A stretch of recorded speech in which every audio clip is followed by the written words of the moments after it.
At precisely 3 minutes past 9, monitoring equipment throughout southern Italy registered something extraordinary. Instead of the characteristic sharp jolt typical of earthquake activity, seismologists observed an unfamiliar pattern.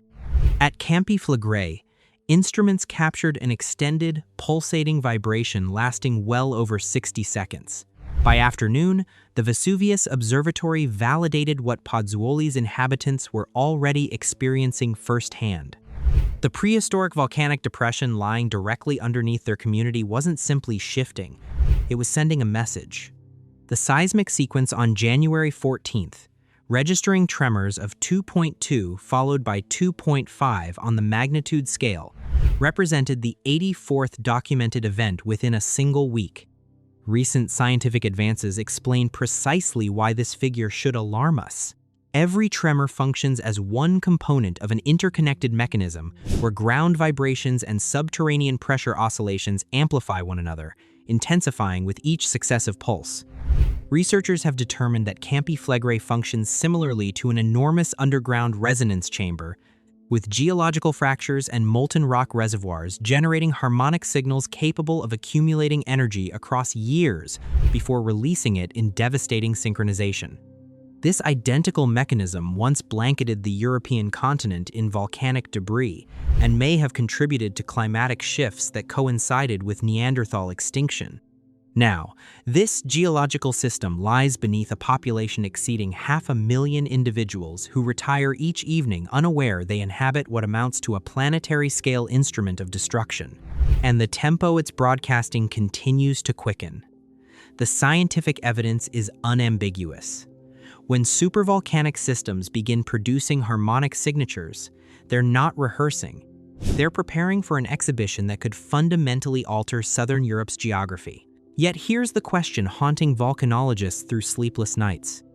If Campi Flegrei is warming up for its next devastating symphony, how much warning will we receive before silence falls and the actual performance commences? To grasp what's currently transpiring beneath Pozzuoli, we must first comprehend what Campi Flegrei truly represents. This isn't your conventional volcano. There's no distinctive cone silhouetted against the horizon, no solitary crater serving as a focal point. Instead, something considerably more threatening conceals itself in plain view. An 8-mile-wide depression extending from Naples' outskirts into Pozzuoli's Gulf. 24 craters and volcanic openings dot a terrain resembling pastoral farmland rather than a geological hazard. Ancient Greeks named it the Burning Fields. They considered it the gateway to Hades. Stanford University scientists now suggest those mythological accounts weren't entirely inaccurate. Campi Flegrei qualifies as what volcanologists term a nested caldera, a volcanic formation so immense it underwent self-collapse not once but twice following the emptying of underlying magma reservoirs. The initial collapse occurred roughly 39,000 years ago during what researchers designate the Campanian ignimbrite eruption. It remains the most powerful volcanic explosion witnessed across Europe in the past 200 millennia. The statistics are staggering. That solitary event expelled between 250 and 300 cubic kilometers of material, sufficient to bury an area covering 1.4 million square miles beneath volcanic ash.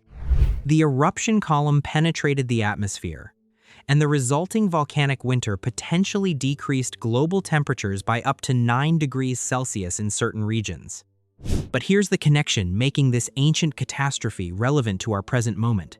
That eruption coincided precisely with the period when Neanderthals commenced their final disappearance across Europe. Though scientists continue debating whether Campi Flegrei administered the fatal blow or simply hastened an extinction already underway, the temporal correlation is disturbing. One investigation from the University of Reading discovered that fluorine-saturated ash from the eruption could have induced fluorosis in any hominids consuming contaminated vegetation, a medical condition causing damage to eyes, teeth, and vital organs. The second massive eruption, the Neapolitan Yellow Tuff event approximately 15,000 years ago, discharged another 40 cubic kilometers of material and formed the caldera configuration visible today. And subsequently, the system hasn't genuinely fallen dormant. It's simply been respiring.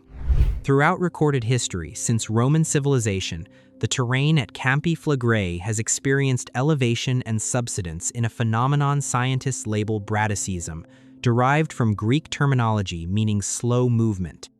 The celebrated columns of the Temple of Serapis in Pozzuoli have functioned as inadvertent measurement instruments for centuries. Boreholes created by marine organisms on the marble pillars demonstrate that the site descended 11 meters beneath sea level by 1000 CE, then ascended 12 meters by 1538. That 12-meter elevation increase wasn't gradual. Historical documentation reveals that in the decades preceding 1538, Pozzuoli residents observed with bewilderment as the coastline withdrew. Fresh land materialized from the ocean. Wells experienced temperature variations. The earth trembled with mounting frequency. Then on September 29, 1538, the ground ruptured. Across 7 days, a new peak emerged from nothing. Monte Nuovo, the new mountain, rose 130 meters above the landscape. It marked the first eruption documented by contemporary witnesses in the modern era. 24 individuals who ascended the newly formed cone on October 6th perished when a concluding explosion trapped them on the hillside. Following 1538, Campi Flegrei grew quiet. The surface gradually descended again at approximately 13 millimeters annually. For 4 centuries, the dragon slumbered. Then, during the 1950s, circumstances shifted. A fresh phase of disturbance commenced. The ground initiated upward movement again. Modest elevation from 1950 to 1951 preceded more substantial activity from 1969 to 1972, when the caldera floor rose approximately 1.5 meters. But nothing equipped scientists or inhabitants for subsequent developments. Between 1982 and 1984, Campi Flegrei experienced its most vigorous period of agitation since the Monte Nuovo eruption. The terrain rose more than 6 feet so rapidly that Pozzuoli's harbor became insufficiently deep for vessels to berth. Over 16,000 earthquakes rattled the region. Structures fractured and crumbled. According to investigators at Italy's National Institute of Geophysics and Volcanology, more than 40,000 people evacuated from Pozzuoli. Many never returned. They received permanent relocation to a new district called Monterusiello, constructed on what officials hoped represented safer ground, though it remains within the caldera's perimeter. After 1984, the system deflated once more. Scientists exhaled. The emergency had concluded, or so they believed. What followed transformed the entire dialogue. In 2005, following 2 decades of relative tranquility, Campi Flegrei commenced rising again. Initially, the uplift proceeded slowly, several centimeters yearly, but beginning in 2018, seismic activity surged dramatically. Then, in 2021, something unprecedented materialized in the data. Investigators from Italy's National Institute of Geophysics and Volcanology identified burst-like seismic swarms, rapid sequences of earthquakes occurring at such compressed intervals that individual events became challenging to differentiate on seismographs. These weren't random tremors. They constituted patterns, and they were intensifying. By 2024, the caldera had elevated approximately 1.4 meters since 2005. In May of that year, a magnitude 4.4 earthquake struck, the largest ever instrumentally documented at Campi Flegrei. It damaged dozens of structures west of the epicenter and necessitated evacuations. Just weeks afterward, on June 30th, 2024, an even stronger magnitude 4.6 earthquake occurred, establishing a new record. During a single month throughout this interval, monitoring stations registered 2,500 earthquakes. But here's what denies scientists sleep at night. New artificial intelligence-powered detection systems developed by Stanford University collaborating with the Vesuvius Observatory have unveiled the authentic magnitude of what's transpiring. Previous monitoring instruments had identified roughly 12,000 earthquakes between 2022 and 2025. The new AI methodology detected more than 54,000. 4 times as many earthquakes as anyone recognized were occurring beneath a populated city. And then arrived the discovery that transformed everything. In a study published July 2025 in Communications Earth and Environment, researchers announced they detected something never before identified at Campi Flegrei: very long-period seismic signals, called VLP signals. These aren't ordinary earthquake signatures. They're resonance signals, oscillations persisting 60 to 90 seconds with a dominant frequency of 0.11 Hz, originating from a crack-like structure nearly 1 kilometer long buried 3.6 kilometers beneath the surface. The investigators interpreted these signals as evidence of a fluid-filled fracture connecting the deep magma source to the solfatara fumaroles at the surface. When earthquakes strike, this underground structure vibrates like a tuning fork, or as the research suggests, like a massive geological organ pipe. The June 30th magnitude 4.6 earthquake triggered a distinct VLP signal from this fracture. The system didn't just shake, it resonated. According to the study authors, this confirms that mechanical stress, pressurized fluid pathways, and brittle fault zones beneath Campi Flegrei are now interacting in ways never before directly measured. The caldera isn't just experiencing isolated earthquakes, it's operating as a fully coupled system where tremors and underground pressure waves amplify each other.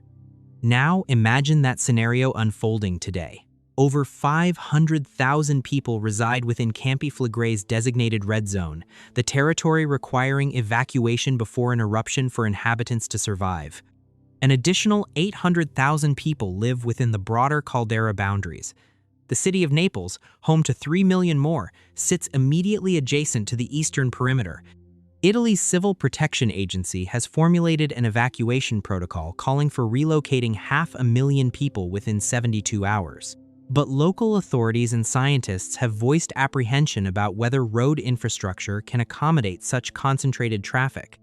The plan presumes authorities will possess 3 days of warning, a prediction that many volcanologists are no longer confident they can guarantee. 72 hours. That's all 500,000 people might receive. The current official alert level remains yellow, requiring close observation but no immediate danger. The next level, orange, would trigger evacuation of hospitals and encourage voluntary departure. Only a red alert issued when phenomena indicate pre-eruptive dynamics would activate complete evacuation. But scientists at Stanford and the Vesuvius Observatory emphasize that the current unrest demonstrates no signs of diminishing. The ground continues rising at approximately 2 centimeters monthly in some areas. So here's the question.